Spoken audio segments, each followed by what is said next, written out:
பிள்ளைகளை ஆசீர்வதிக்கும்படியாய் உம்முடைய கிருபையின் கரத்திலே நாங்கள் ஒப்பு கொடுத்து செபிக்கிறோம். எங்கள் அன்பு சகோதரி ஏஞ்சல் காய் உம்முடைய சமூகத்தில் கடந்து வருகிறோம். மகளை நீங்க ஆசீர்வதிங்க.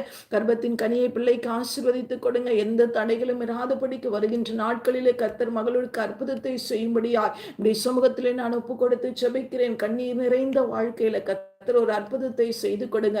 அப்பா உம்முடைய சமூகத்தில் இந்த மகள் படுகிறதான பிரயாசங்கள், ஜெபிக்கிற ஜெபங்கள் ஒரு நாளும் விருதாவாய் போகாதபடிக்கு கண்ணீர்களை துருத்தியிலே வைத்திருக்கிற தகப்பன், கண்ணீர்களை கணக்கில் வைத்திருக்கிற தகப்பன் மகளுடைய வாழ்க்கையில இறங்கி அந்த அற்புதத்தை செய்து கொடுங்க. ஆண்டவரே, இத்தனை வருடங்களாய் காத்திருந்த காத்திருப்புக்கு கர்த்தர் இந்த வருடத்திலே ஒரு நன்மையை தரும்படியாய் ஜெபிக்கிறேன். ஆண்டவரே, இந்த குடும்பத்திற்குள்ளாக மகளை நீங்க உயர்த்தி வையுங்க. மகளுடைய தலையை உயர்த்தி வையுங்க. மகளை ஆசீர்வாதமாய் வையுங்க. எத்தனை பேருக்கு முன்பாக இன்றைக்கு மகள் ஆண்டவரே நிற்கிறார்களோ அந்த காரியத்திலே மகள் எல்லாருக்கும் முன்பதாக விசேஷமாய் நிற்கட்டும் தகப்பனே.